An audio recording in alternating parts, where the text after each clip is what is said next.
Кримчанин Олександр Усик з Кубком Мохамеда Алі та усіма 4 поясами абсолютного чемпіона сьогодні вночі з Москви повернувся у Київ. В аеропорту його чекали шанувальники. Після бою прем'єр-міністр Володимир Гройсман запропонував присвоїти Усику звання Героя України. Водночас перемога Олександра над росіянином Муратом Гасієвим саме в Москві викликала в частини суспільства й негативну реакцію. Докладніше мої колеги.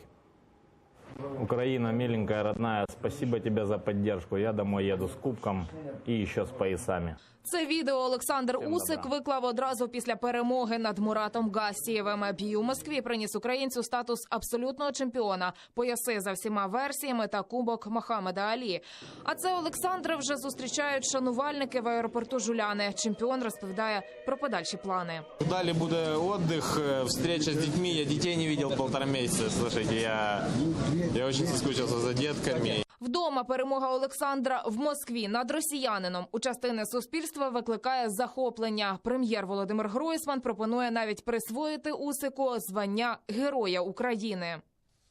Історична перемога нашого Олександра Усика. Вкотре він доводить, сильніше за українців у світі нікого немає. Запропоную президенту присвоїти Олександру звання Героя України. Слава Україні, слава нашому герою.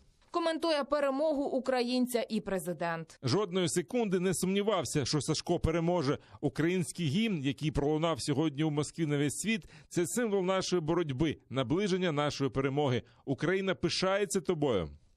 Перемогу Олександра Усика підхопила й російська пропаганда. Бій назвали чесним. Усика хлопцем з російського Сімферополя не обійшлося й без мантри про братство народів. А от частина українців переконана, Усику не варто було боксувати на території країни-агресорки. Так, зокрема, написав у Фейсбук віце-прем'єр з гуманітарних питань В'ячеслав Кириленко. Усик, поза сумнівом, класний боксер. Але ще декілька подібних подій у Москві за участю українців і в агресію Росії проти України в світі вже ніхто не повірить. Тільки в дружбу. І це серйозно. Бій між українцем Олександром Усиком та росіянином Муратом Гасієвим мав відбутися не в Москві. Приймати боксерське супершоу в травні спершу готувалася Саудівська Аравія. Проте Олександр навесні пошкодив руку, бій перенесли, а Росія пролобіювала, аби поєдинок приймала Москва.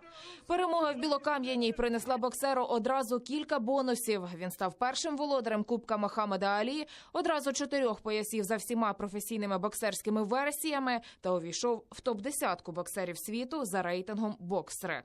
Ріана Алієва, Заман, АТR.